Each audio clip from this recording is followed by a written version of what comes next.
নমস্কার বন্ধুরা, আজ বানাবো মলা মাছের চচ্চড়ি। তার জন্য নিয়ে নিয়েছি মলা মাছ, অল্প নুন ও হলুদ মাখিয়ে নিয়েছি। আমাদের লাগছে বেগুন ও আলু, যেটা আমি ঝিরিঝিরি করে কেটে নিয়েছি। কড়াইতে অল্প তেল দিয়ে দিলাম।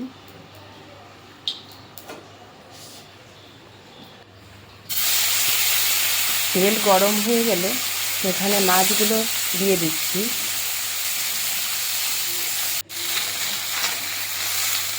মাছগুলো হালকা করে ভেজে নেব।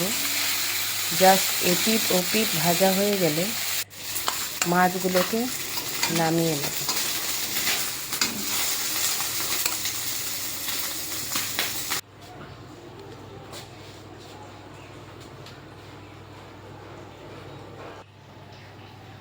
আবার একটু প্রয়োজন মতো তেল দিয়ে দিচ্ছি।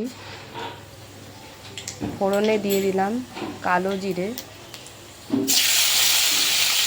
4টে কাঁচা লঙ্কা চিড়ে দিয়েছি মাঝখান থেকে,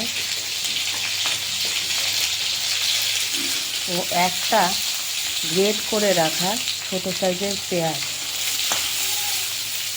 হালকা নাড়াচাড়া করে নেব।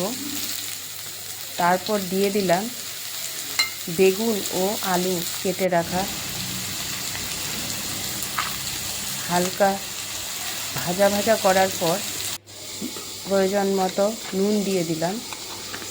এরপর একটা বাটিতে 1/2 চামচ হলুদ গুঁড়ো, 1/2 চামচ জিরে গুঁড়ো ও 1 চামচ লঙ্কার গুঁড়ো জল দিয়ে গুলিয়ে কিছুক্ষণ রেখে দেব।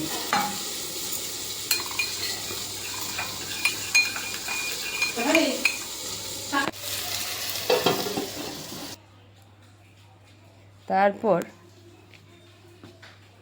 আলু ও বেগুনটাকে হালকা ঢেকে নিয়ে ঢাকা খুলে তারপর গুলে রাখা মশলাটা দিয়ে নাড়াচাড়া করে নেব। তারপর দিয়ে দিলাম অল্প গ্রেট করে রাখা টমেটো।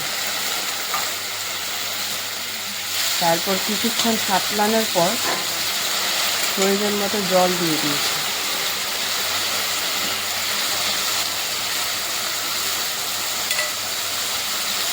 দশ মিনিট মতো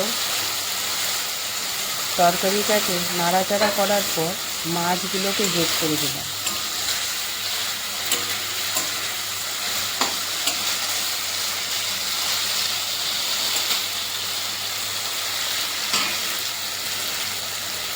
আর একটু জল দিয়ে দিচ্ছি।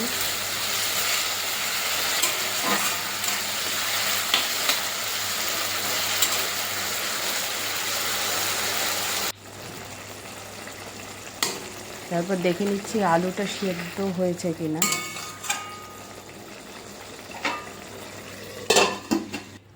আমার মনে হলো আরেকটু আলুটা সেদ্ধ হবে, তাই ঢাকা দিয়ে দিয়েছিলাম। এরপর তৈরি হয়ে গেল মলা মাছের চচ্চড়ি। রেসিপিটা ভালো লাগলে লাইক, শেয়ার ও কমেন্ট করবেন।